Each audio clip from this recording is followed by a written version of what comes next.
Today, we are going to beat Elden Ring and all 15 Remembrance bosses from the base game as a Godslayer build. Here are the rules. I can use any Godslayer incantations and the Ashes of War related to the Black Flame, plus Lion's Claw. I can only wear the Godskin armor sets. And finally, I can use physical damage.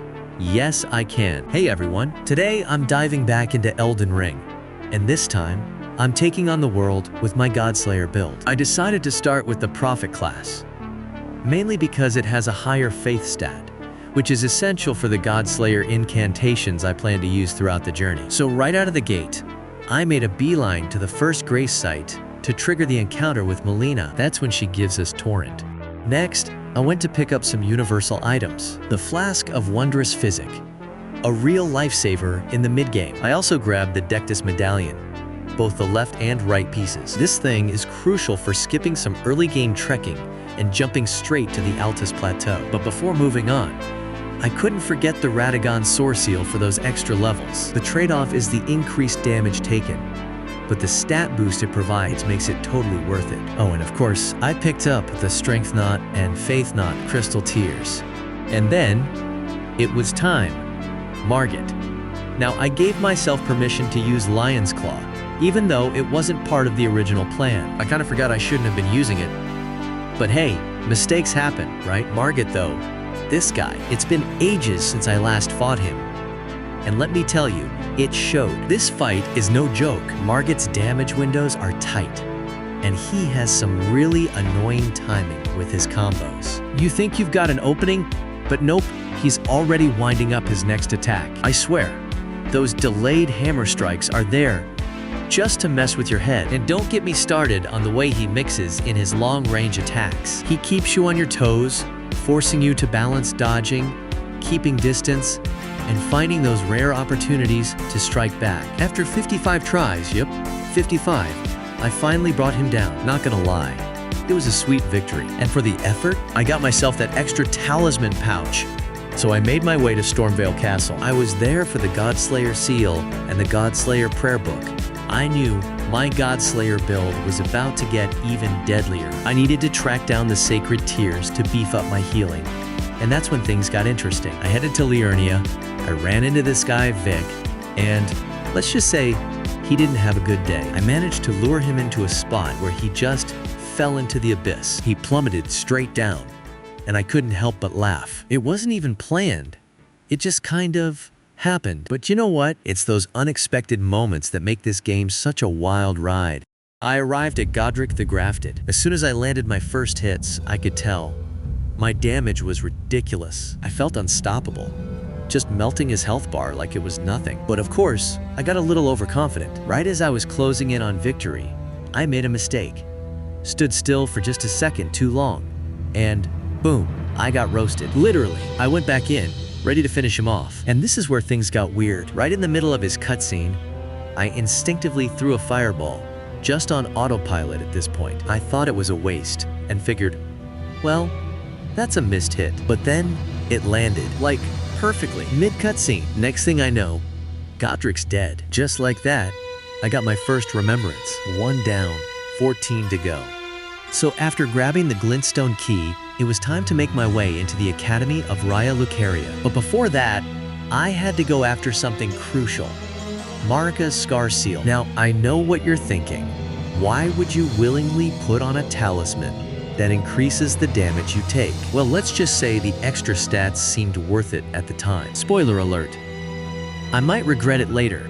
Fast forward a bit, and I'm standing face to face with the Red Wolf of Radagon. Now, this guy isn't your average wolf.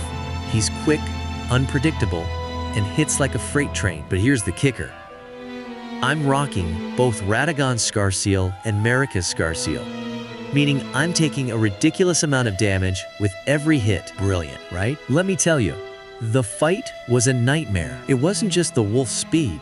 It was how I had to constantly rethink my strategy on the fly. It's like every time I tried to get close, the wolf would dash away and punish me for even thinking about it. It's like the Red Wolf knew my every move. And don't even get me started on the damage. Just one mistake, and I was down half my health. But eventually, after a lot of trial and error, the red wolf got unalived, finally. So, after dealing with all the madness outside, I finally step into Renala's chamber. It's an eerie kind of calm, you know? But I'm ready. The first phase? Honestly, it's a walk in the park. She's not much of a threat, just floating there in her little bubble while you take care of her minions. But as soon as that second phase kicks in, things get interesting. Now, it's not crazy hard, but she does move around a lot, which made it a bit tricky to land hits. I managed to break her poise, and let me tell you, getting that riposte in felt so satisfying, but I had to stay on my toes because her staff, that thing is no joke, especially at close range. When she started summoning, I knew I couldn't get too greedy. I made sure to get away whenever things felt too risky. It took me a little longer than expected, but eventually, I brought her down. And just like that, my second remembrance was mine. After some prepping and gathering, I decided it was time to upgrade my weapon to +9. Next up, I went straight for that minor Erd tree in Caelid. My strategy was solid, and honestly, I was absolutely melting his health bar. Everything was going so smoothly. And suddenly, I'm flying off the edge into my death. The ground just disappeared beneath me. I swear, it was both hilarious and frustrating at the same time. Then I showed that tree whose boss absolutely obliterated it and secured the flame-shrouding cracked tear for my collection. Always nice to feel like I'm getting stronger with each fight. After that, I made a quick stop to see Inimia and finally claimed my talisman pouch slot. It's those little victories that feel like milestones, right? Then it was time to head to the Divine Tower in Caelid. I did discover the Bottom Grace, which I know is going to come in handy later. I made my way to Fort Lade in Mount Gelmir. I was hunting for the Fire Scorpion charm, and let me tell you, getting that talisman is going to bring some serious firepower into the mix. I could feel it coming together. Every piece adding to the build, making the journey worth every step. So I arrived at Loretta's, and the fight itself was alright. It wasn't too bad, but there was this one moment. You know when the boss is just hanging on to the tiniest sliver of health? Yeah, she had that, and suddenly started spamming magic at me. My timing was off, and I completely failed to land the final hit. Frustrating, but I went back in for the next round, and honestly, she went down without much fuss. It's funny how things turn around like that. So after dealing with Loretta at Caria Manor, because of course I needed access to Ranni's questline, it was time to head back to the Divine Tower in Caelid to face off against the Godskin Apostle. Now this fight, a complete nightmare. First off, this guy has a ridiculous amount of health. Like you're chipping away at a boulder, and that's not even the worst part. If you don't time your spells perfectly, he just dances around them. And when he connects with any hit, well, it's a one-shot kill for me. So yeah, every move had to be flawless. The part that broke me though, was after 217 attempts. Yes, you heard that right. 217 tries. My recording software decided to tap out on me. It didn't capture the kill, just some audio. So I guess you'll just have to believe me when I say I did it, by the rules no less.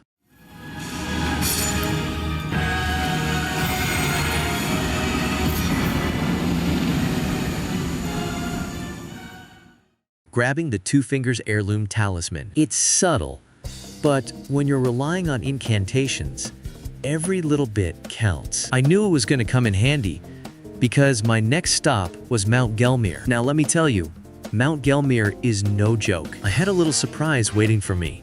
The demi-human Queen Maggie. She didn't look like much at first, but don't let appearances fool you. That fight was intense, but taking her down was rewarding. Not only did I claim victory, but I also got a new memory slot out of it, which is a win in my book. With that moral boost, I felt ready for the next challenge, the Godskin Noble. Now, if you know anything about these guys, you know they don't mess around. Thankfully, I am no longer getting one-shotted. But still, it was a tough fight. There was this attempt where I got killed because the pillar didn't hold the rolling donut, but I kept at it, chipping away at his health, avoiding that deadly roll, and after what felt like forever, I finally managed to bring him down. The reward, the Noble Presence Incantation. Pretty neat if you ask me. Very useful against human-like NPCs. I made my way to the sealed tunnel for one reason. Miner's Bell Bearing 2. Grabbed the bell bearing and moved on to something a bit more exciting. Next stop, Altus Plateau. I was hunting down the Godskin Apostle, and man, I was expecting a decent fight, but surprise, he was really easy to take down. I was kinda disappointed, to be honest. We did this quick trade, and before I knew it, I was burning him down with ease. But hey, no complaints. He did drop the Godskin Peeler and Scourging Black Flame, so it was worth it. From there, I set my sights on Redmane Castle. You know what that means. The Festival of Radahn. This fight is always epic. I pulled off this little trick to force Radahn to come to me. Instead of shooting arrows from afar, there was a moment where Leonard worked as an obstacle, and I got punished. The fight was going really well. The first phase was really easy to dominate. Then the second phase started, and I died a few times. But I eventually got smart, mounted Torrent, lined up my shot, and landed a clean snipe. That was all she wrote for Radahn. What a satisfying fight! He left me with the Star Scourge Remembrance. So I headed straight to the Dragon Tree Sentinel outside Lindell, feeling confident. My damage output was solid, and I wasn't getting one-shotted, which is always a good sign. But of course, as soon as I started thinking, hey, maybe this fight isn't so bad, bam, that huge mace comes crashing down. And there's just no tanking that. Second attempt though, much smoother. But I had a couple of heart-stopping moments when he unleashed those lightning attacks. Twice.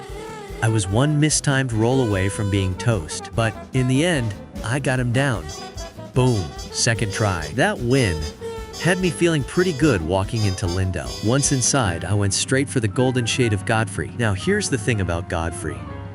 He walks slowly towards you, like he's got all the time in the world. You can kind of toy with him, but that doesn't mean you can get careless. If you're not careful, that shockwave or one of his melee combos can end you real quick. And yeah, I was dumb. Charged in with an attack, thinking I had it in the bag, and got crushed before I could finish him off. On the 16th attempt, I stayed sharp, played it safe, and finally took him down. And as a nice little reward, I scored another talisman pouch.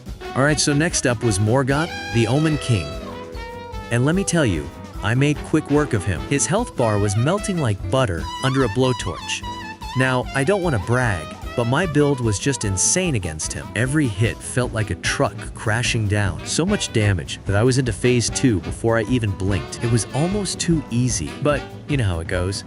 Got a little too cocky and mistimed one of his grab attacks. That's when Morgott reminded me he still had some fight left. He impaled me, and yeah, there was no walking that one off. Next attempt though, right back into phase 2, no messing around. There was a moment when he pulled out this vicious melee combo, and I thought it was game over.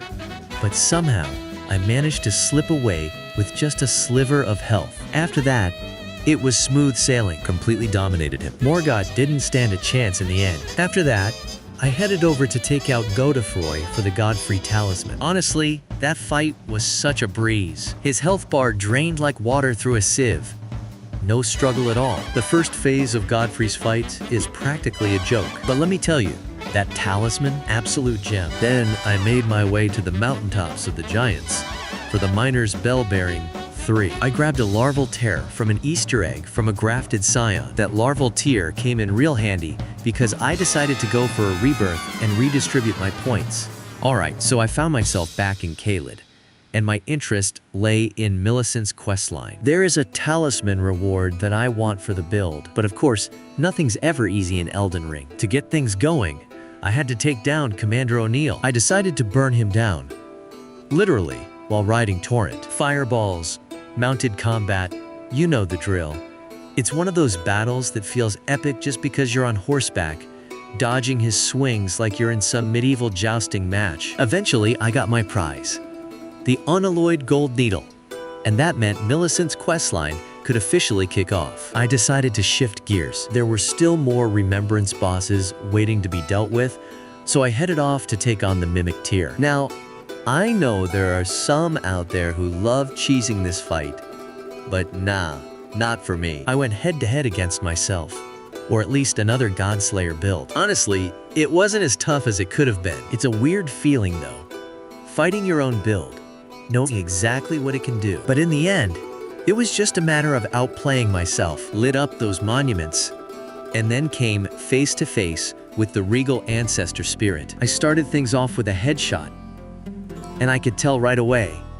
My damage was insane, and oh man, that fight was something else. At one point, it tried to pull off its healing move, you know, the one where it siphons life from the environment, but that didn't matter. I was dealing damage so fast, I canceled out the healing almost instantly. Before long, the legend fell, and with that, another remembrance was in my pocket. Then I went to End of Near Genocide. Got myself the Haligtree medallion from old Albus Cold Hands. So that's one more piece of the puzzle taken care of. Next up was the Commander Nile fight.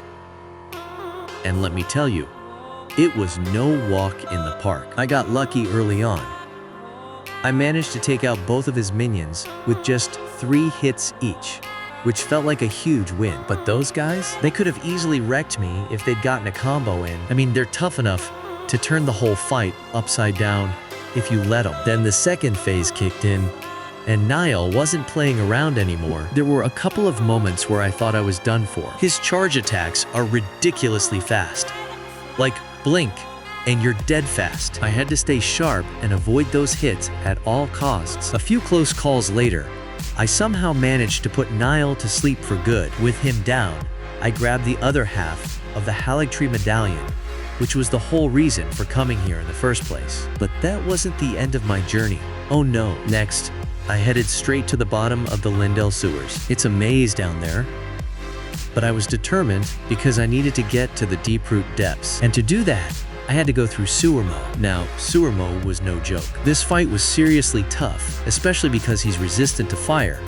And guess what? I'm rocking a fire build, so that had me running all over the room, just trying to stay alive, dodging his attacks, and looking for any opening I could find. I came so close to finishing him off, but then the bleed proc kicked in, and yeah, I died. But I wasn't giving up. I went back in, and finally, after a tense, drawn-out battle, I got him unalive. Definitely a cool fight, even though it took way more effort than I thought it would. From there, I made my way through the illusionary wall in the Frenzied Flame Room, and finally, I was on my way to the Deeproot depths.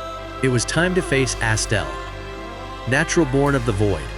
Probably one of my favorite bosses in Elden Ring. I mean, just look at him. Astel's enormous and otherworldly design always gets to me. Because of his sheer size, I didn't even have to aim precisely. I could just fling my incantations and they would crash right into his face. It was kind of satisfying watching those fireballs land again and again. Of course, I couldn't get too cocky. Astel's grab attacks are brutal. Honestly, I'm pretty sure one of them would have one-shot me if I let him catch me. But not this time. I managed to dodge them, one and then the other, just by a hair. It was intense. But in the end, I burned him down, collecting his remembrance as my reward. From there, I went straight to Fia, the infamous hugger. And guess what? She sent her champions after me. Now, this fight felt different because it's like PvP combat, which meant I could try to stunlock them. That became the strategy here. Stunlock the first dude, drink my physic, and then stunlock Roger, the sorcerer. Roger is no joke. His magic can mess you up if you're not careful. I thought I had it under control, but nah, I ended up dying a few times to this crew. They were hard to stunlock, but I kept at it though, and finally, after what felt like an eternity, I had only one left to deal with. The dude with the big axes. He came at me fast, and I was just scrambling to gain some distance. But once I did, boom, that was it for him. Bye-bye, nerd. After that, I made my way to Ranni. I got to carry an inverted statue and flipped that building upside down, literally. The Godskin noble on the bridge tried to stand in my way, but it didn't take long to deal with him. A few hits, and he was down. With the path clear, I picked up the curse mark of death. So there I was, fresh off that epic hug.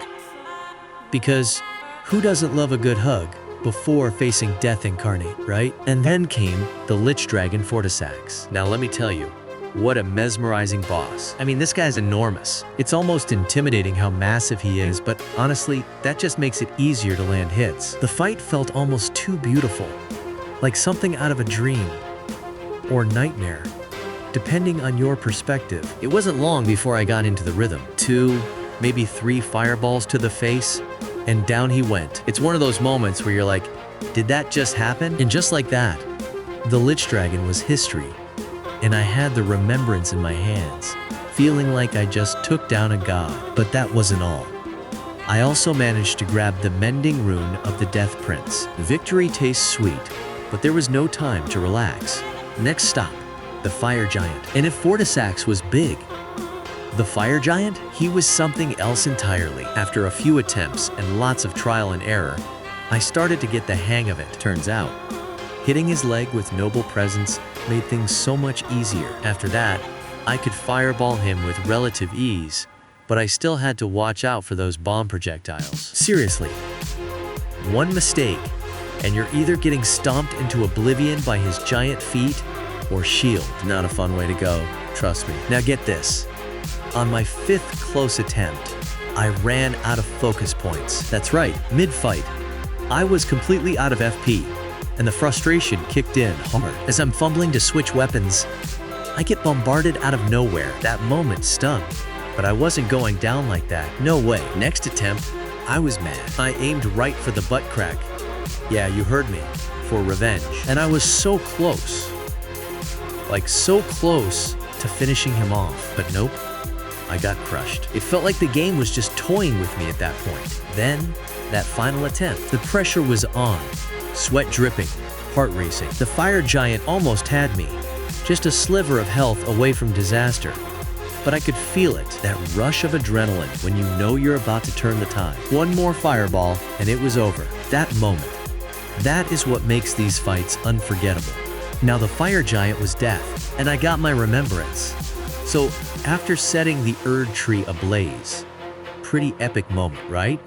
We finally reach crumbling Farum Azula. But before all that, I had to take care of some unfinished business. I met Alexander again, back at Radahn's arena, to kick off his questline. You know, good old Iron Fist Alexander. Can't let the guy down. I learned how to craft the oil pot, purchasing the Nomadic Warriors Cookbook 17. And I met him in this new place at Liurnia, oil him real good, and charged an attack to free him up. Then I met him again at Mount Gelmir for our final meeting. But man, I realized something crucial. I had to kill the Godskin duo before finishing his questline. Duty calls. I had no choice but to gear up for it. I didn't want to cheese it either, you know? No sleeping pots, unless things got really out of control. I wanted to do this legit. My strategy was simple, but effective. There are 6 pillars in that arena, and they're lifesavers. The idea is to keep both of them exactly where I wanted.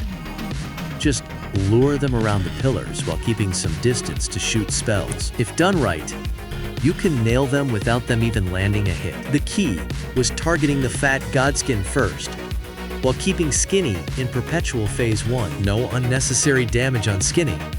It's part of the plan. And when the fat one rolls, yup, the infamous donut roll, I had to stick behind the pillars to avoid getting crushed. Even though Skinny's AI usually backs off during the roll, I couldn't take any chances. Sometimes he'd just break the rules and come at me, so I had to be on guard the entire time. On my second close attempt though, I ran out of focus points. Super frustrating. I even tried using a Morningstar +0 just to trigger bleed, but yeah, that didn't go well, and I died. Talk about disappointment. But I wasn't about to give up. I kept at it, attempt after attempt.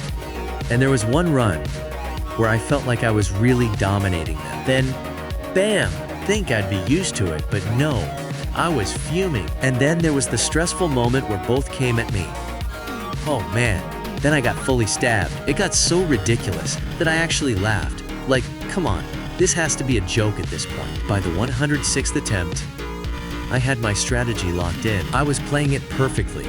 Then, out of nowhere, the fat one's roll ignored the pillar and crushed me. But miracle of miracles, I survived, and this time, I finally owned them. The black flame of the Godslayer obliterated the duo, and I was just over the moon. After all those attempts, it felt like pure victory. Alright, so I grabbed the Dragon Crest Shield Talisman +2. I figured it might come in handy later, especially with all the tough fights ahead. And then, it was time. The Dragon Lord Placidus Axe. This fight has been hyped up, and I was more than ready to face it. The strategy was pretty clear. Drink the flask, aim for the face, and go to work. You've got to hit him hard while rolling away the lightings. especially when moving towards the tail. That was the key for me. Chip away until phase 2. And that's when things get spicy. The first close attempt in the second phase was brutal. I thought I had it figured out. But those lightning claws, they are vicious. I got completely shredded before I even knew what happened. On the second close attempt, it wasn't the claws that got me. It was the fire beams from his mouth. 1 second I'm feeling good, the next I'm ashes. Third attempt, though, this one stung. I ran out of crimson flasks, and it was one of those kill or be killed moments. Spoiler alert, I got killed, but it was close. And then again, the lightning claws claimed me. But hey, patience pays off. Finally, on attempt number 14, I played it safe. The deadly beams did catch me once, but I somehow survived. I stuck to my strategy, kept my distance, shot when it was safe, and just stayed focused. The lightning claws were very close to ending me. And then, finally, Placidus Axe was down. That sweet remembrance of the Dragon Lord was mine. Next up, the Black Blade. But before I could get to him, there was the Draconic Tree Sentinel. Quick work there, nothing too dramatic. And then, there we were face to face with the Beast Clergyman, Malekith, the Black Blade. The first phase wasn't too bad once I got the rhythm down. Just had to keep my distance, dodge those pebbles he shoots, and stay patient. It took a few tries, but I was getting to phase 2 consistently. Now, phase 2 with the Black Blade, that's a whole different story. The trick is to stay far enough away from that sword and watch for his moves, especially when he throws out those blade projectiles. You gotta count. 1, 2, 3.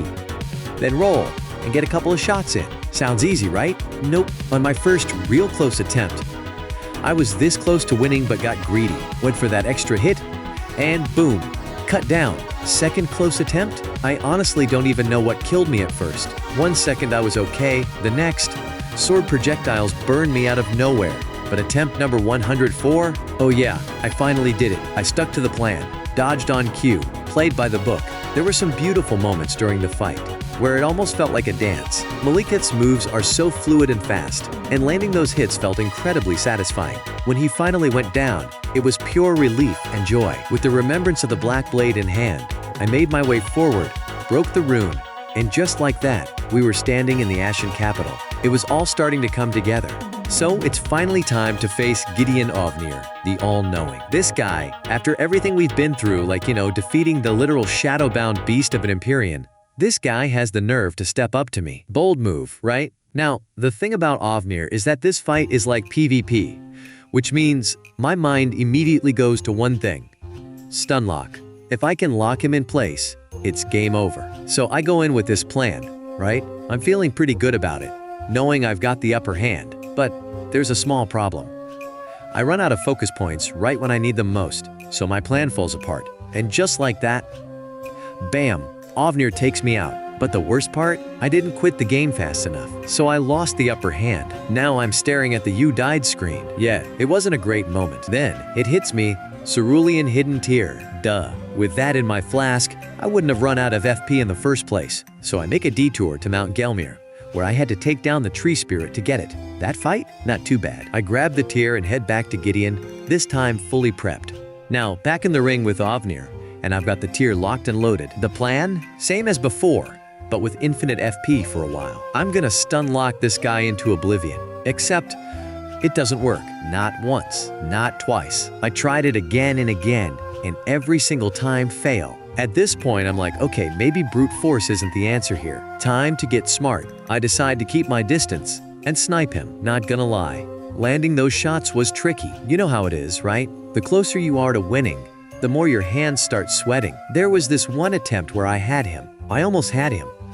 And then, while I was trying to hide from his projectiles, I misjudged my footing and fell. It was heartbreaking. I was so close, and I just couldn't nail it. But I realized something.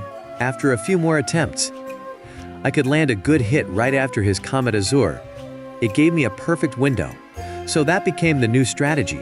Then, the moment came. Ofnir's health was hanging by a thread, and he had no more crimson flasks left. I'm dodging his shots, adrenaline pumping, and just barely managed to get close enough to stun lock him. The law of causality was about to trigger its golden blast, but before it could, I got the kill. Man, that victory was sweet. Took me 70 attempts, but hey, who's counting, right? Alright, so after all of that, It was time to head back and meet our old pal Iron Fist Alexander. Yep, the living jar himself. This time, he's hanging out at crumbling Farum Azula. And guess what? He actually challenges me to a duel. I wasn't gonna wait around for him to make the first move though. I figured why not take the upper hand and start the fight, right? Now here's the thing. I hit him with one of my trusty fire incantations, and for a second I thought, wait, is he not taking any damage?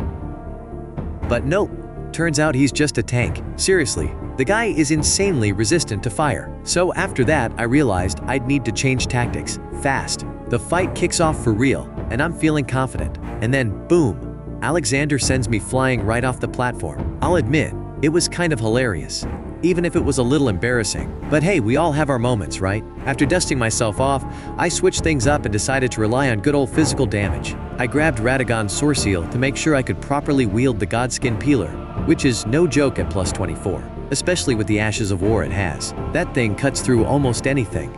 And luckily, Alexander wasn't an exception. And just like that, I broke through his defenses, and down he went. Victory was sweet, but even sweeter was the reward. The Shard of Alexander Talisman. That boost to attack power on skills? Yeah, it's no joke. From there, I took a detour to the mountaintops of the Giants, snagged myself an ancient dragon smithing stone, and immediately upgraded my Godskin Peeler to plus 25. It's an absolute beast now. Then it was off to Ordina, Liturgical Town, to solve that tricky riddle. You know the one. It was a bit of a hassle, but after getting through that, I finally made my way to Miquella's Haligtree. Things are about to get even crazier from here. So it's time for Loretta at the Haligtree. Going in, I wasn't too worried. I was doing some decent damage, and my strategy was pretty straightforward. I've got that glass cannon build going on fragile but packing a punch. Thankfully, I wasn't going down in a single hit, but I did mess up with the healing. I got caught mid-animation. Same thing happened with the blue flask. I was managing my FP well enough, but a bad flask timing during the fight was almost as dangerous as not dodging. Despite these hiccups, the fight was going smoothly overall. I just had to keep my distance and stay alert. Couldn't afford to get reckless. And then, down Loretta went. Another boss off the list. Afterward, I headed to Gowry to keep Millicent's questline going. You know how it is with these NPCs. Keeping track of where they move next is like its own mini-boss battle. First stop was the Church of Plague. I handed Millicent the Golden Needle, and she recovered in no time. She actually thanked me for it. Next up was Gowry's shack for a quick meetup. Then I caught up with Millicent again at Altus Plateau. Things were moving quickly now. The Shaded Castle was on the list, and that's where I grabbed the Valkyrie's prosthesis for her. After handing it to her, I met her again at Damanula, Windmill Village, and it's all coming together. Then, of course, there was the Spirit Tree. I took it down, but Millicent's summon sign? Nowhere to be found. Turns out I had a couple more stops to make before that sign showed up. Mountaintops of the Giants and Elphael Church. Once I hit those spots, the sign finally appeared and it was game on. The fight took 3 attempts before I got it down. Simple strategy, really. Drink the Physic Flask and go all in with Noble Presence, stunning as many of them as I could before they swarmed me. The more I hit, the better my chances. And on that last run, we pulled it off. Millicent and I stood victorious, and I picked up the Rotten Insignia. Not a huge deal for this run. Finally, I went back to Gowry's shack, and that's where the real prize was waiting, Flock's Canvas Talisman. Now that, I did want. It's a game changer for my build. And honestly, everything felt worth it just for that talisman. So after clearing the path deeper into the Haligtree, I managed to pick up the Dragoncrest Great Shield Talisman. But I really don't feel ready for Malenia, so I left and found myself standing face to face with Mauve, the Lord of Blood. Now, I've already had a little training session with his twin in the sewers. Let's call him Sewer Mauve. That fight gave me some practice with his moves, so I figured, yeah, I've got a strategy now. The plan was simple. Keep a safe distance, wait for those small windows of opportunity, and chip away at it. Easy, right? Except, Mog is tanky, really tanky, and I'm out here with my fire build. Which, let's face it, is ironic considering I'm going up against the Lord of Blood. The first phase was manageable. I started getting to the second phase more often. I made sure to pop the Purifying Crystal Tear, which is a must for surviving his Blood Boon ritual. That thing will just ruin your day otherwise. Then comes the second phase, and wow, it's chaotic. It's like a fireworks show of attacks, with Mog flying at me from every direction. I was having real trouble. I mean, it was one of those fights where nothing goes right. I ran out of FP. Because of course that's tradition now. And to top it off, I got burned. Yeah, things were not going smoothly. But then, somehow, things started clicking. I was doing alright. until suddenly my timing just crumbled. I misjudged an attack and boom, I got smashed. Just like that, everything fell apart. On the final attempt though, I took a different approach. I stayed way back, like way back, keeping a safe distance and playing it super cautiously. My plan was simple: chip away at him from afar. Distance was key here. I kept doing that, taking chunks of his health bit by bit. But then there was this one moment where everything froze for a second. I was low on health and my bleed meter was nearly maxed out. One hit and it would have been game over. It was tense, like really tense. But I managed to escape. I ran as fast as I could, guzzled a flask, and kept my distance. Mauve was right on my heels the entire time, just seconds behind, chasing me down. I didn't want to be anywhere near him, not for a second. And then, finally, after what felt like an eternity of running and dodging, boom, I got him. Mauve, the Lord of Blood, was down, and with that, I claimed his remembrance. So, after everything, I decided to go for a rebirth. But the only stat I touched was my mind, shifting it from 17 to 18. I know, seems like a small change, right? But trust me, it made all the difference. Let me explain why. I had just visited Rykard, and let me tell you, his fire resistance is insane. The guy is like made of magma or something, and my damage felt pitiful. And I'm running a pretty much full build. But here's the kicker. I wasn't using any buffs, no extra damage, nothing. I was walking into the arena, practically raw. And to make matters worse, I was only taking 3 Crimson Flasks. Yup, just 3. I needed every bit of FP to drain his health, which meant I couldn't afford to make mistakes. I had to be flawless in Phase 1, so I start fighting this giant lava serpent, chipping away at him, attack after attack, until I'd memorized every single move he had. I'm firing off only charged fireballs. Sometimes I get to break his poise. It feels so good to see him stagger. That was the strategy to finish Phase 1 clean, with all my Crimson Flasks still intact. But then came Phase 2. The first time I got there, man, I got absolutely wrecked by the exploding skulls. They ate me alive, and it was frustrating to say the least. I hadn't been ready for that at all, but on my next attempt, I came prepared. I knew those skulls were coming, so the moment they started spawning, I ran. I kept my distance far enough not to get hit by those annoying things, and just far enough to avoid the Taker's flames too. Of course, it wasn't perfect. I got cut down a few times while figuring out the best strategy, but it was a learning curve. Each time, I refined my approach. Eventually, I realized the best thing I could do was to stay as far away as possible. The more distance between me and Rykard, the safer I was. So I stuck to that plan. The key was patience. And honestly, I was getting tired of this fight. It felt like it was dragging on forever. There was this one moment where he grabbed me. It was tense. I thought it was over, but I managed to escape. And then, with my last blue flask, I fired off every single fireball I had left. Every shot had to count because I was running out of blues at this point. And then, finally, it happened. One last fireball. Boom. That was it. It was such a glorious end. I could hardly believe it. I'd beaten Rykard with just one more fireball in my pocket. And there it was. The remembrance of the blasphemous. A hard-fought victory, but definitely one to remember.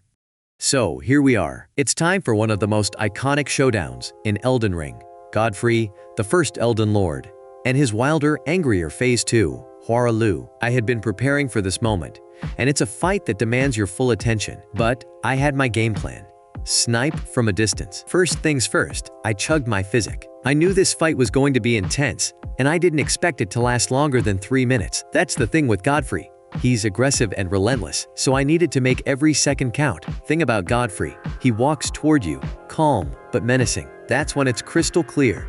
Distance is your best friend here. As long as you can keep a healthy gap between you and Godfrey, it's all about shooting from a safe distance. The moment you feel him closing in, you run, not walk, away from those deadly fissures he slams into the ground. And trust me, even when you're low on health and need to drink a flask, it's better to wait for the right moment and jump those stumps. Timing is everything. Then, Phase 2 hits, Hoarah emerges, and the fight shifts. Suddenly, the battlefield feels smaller, because this guy is a beast, literally charging at you with insane speed. The first shot is easy.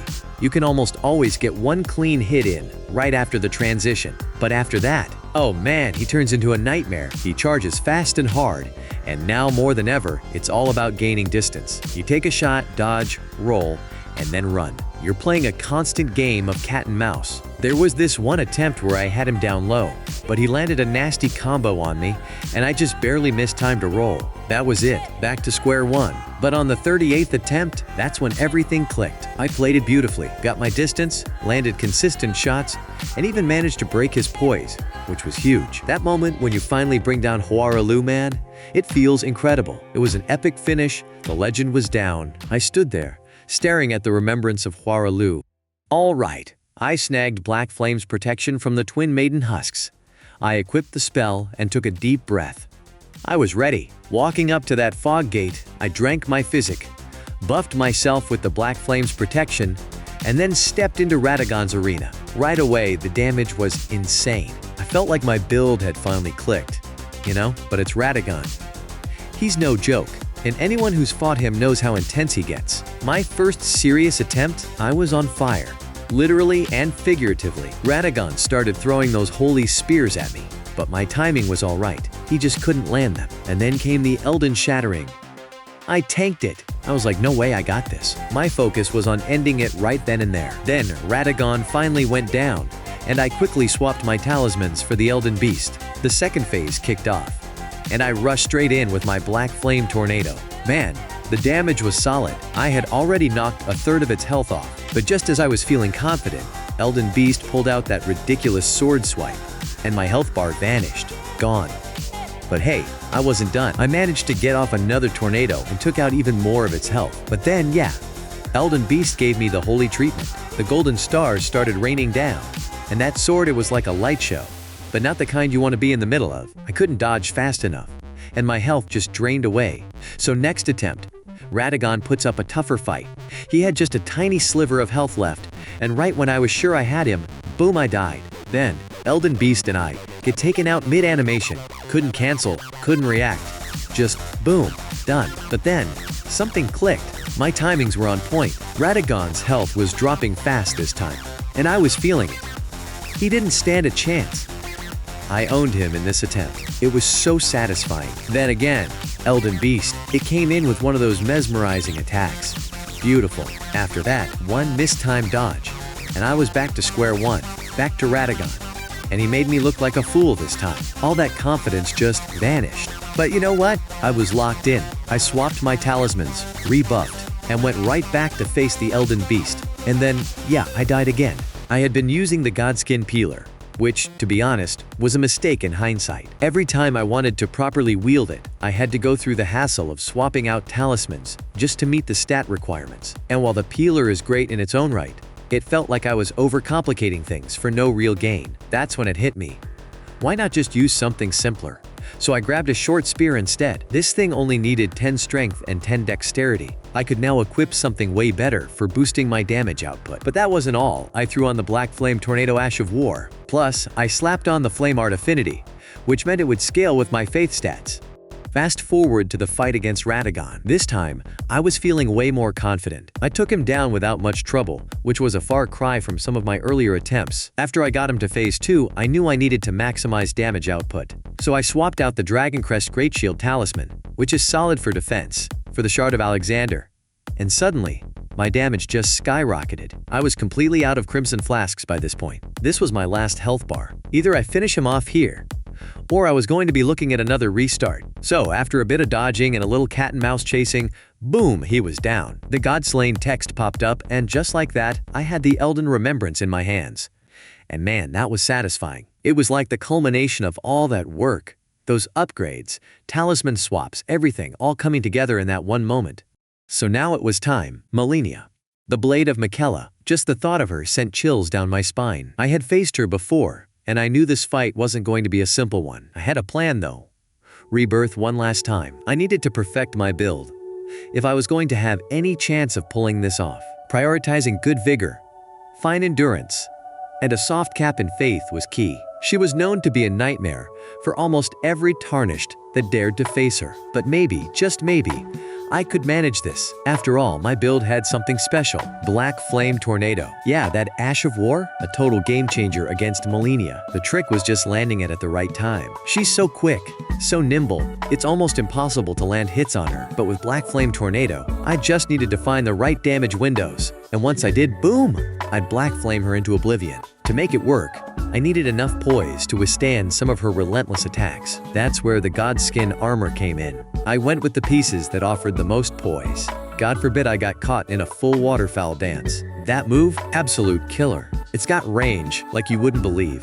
And if you're not prepared, you're as good as dead. So there I was, in phase 2, where everything gets real. To be honest, it had been so long since I last fought her that Malenia owned me pretty quickly. I knew that once her health bar hit half, that dreaded waterfowl dance was coming, and sure enough, it did. Barely managed to get her down, but greed got the better of me. I went for too much damage, and she cut me down like it was nothing. But I wasn't giving up. I kept improving. I landed an 11,000 damage combo at one point. Insane, right? But then, yeah, you guessed it, she cut me down again. Then, the flower did the job. Every time I got too close, thinking I had the upper hand, that damn flower blast would take me out. I was getting better at dodging waterfowl dance, but then I made the mistake of getting too close during this attack, and I'm here to teach you not to make the same mistake. After what felt like an eternity, on my 77th attempt, I was finally ready. I pushed her into phase 2, and this time, it got real. I stayed calm, stuck to my plan.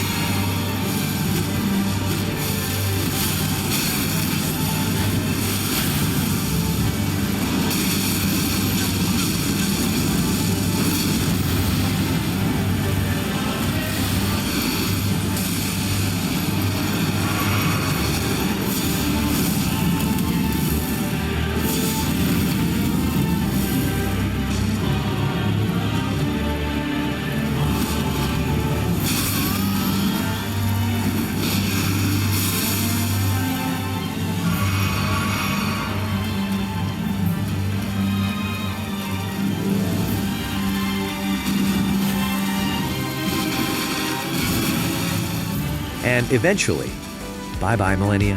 Just like that, the blade of Miquella was down, and I had my last remembrance. The remembrance of the Rot Goddess. I had done it. I reached level 131, and with all 15 remembrances in my pocket, the end of the game was in sight, and with the mending rune of the Death Prince in hand, I finished the game. May the darkness take over the world, and that's where this video ends. But hey, this is just the beginning. It's my first YouTube video, and let me tell you, it took a lot of effort to make. So if you enjoyed it, please support me by subscribing to the channel, liking the video, and leaving a comment. I'll reply to everyone. I promise. Thanks for watching, and I'll see you in the next run. We're probably heading into the DLC with the Godskin build, picking up right where we left off. This is to be continued.